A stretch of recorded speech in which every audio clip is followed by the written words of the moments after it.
నమస్తే తెలుగు న్యూస్ కి స్వాగతం. నేను రూపానాథిళ.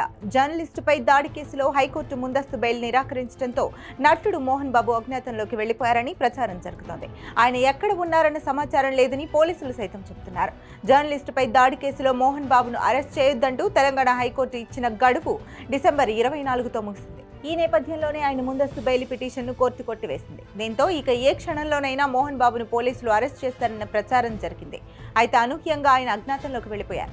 ఆయన ఎక్కడున్నారన్న సమాచారం లేకపోవడంతో పోలీసులు ప్రత్యేక బృందాలను ఏర్పాటు చేసి మరీ గాలింపు చర్యలకు సమాయత్తమవుతున్నారు. సంధ్యా థియేటర్లో తొక్కిసలాట కేసులో అల్లు అర్జున్ను అరెస్ట్ చేసి ఇప్పుడు ముందస్తు బెయిల్ కోర్టు నిరాకరించినా మోహన్ బాబును అరెస్ట్ చేయకపోతే ప్రజలలో పల్చన అయిపోతామన్న భావనలో పోలీసులు ఉన్నారు. అందుకే మోహన్ బాబు పరారీ విషయాన్ని పోలీసులు సీరియస్ గా తీసుకున్నారు. విశ్వసనీయ సమాచారం మేరకు ఈ నెల 16న హైదరాబాద్ నుంచి చంద్రగిరి వెళ్లిన మోహన్ బాబు అక్కడి నుంచి బెంగళూరుకు వెళ్లారు. ఆ తర్వాత తిరుపతి విద్యానికేతన్కు చేరుకున్నారు.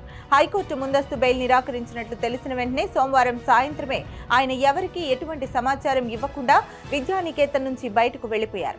అప్పటి నుంచి ఆయన ఆనవాలు ఎవరికీ తెలియలేదంటున్నారు.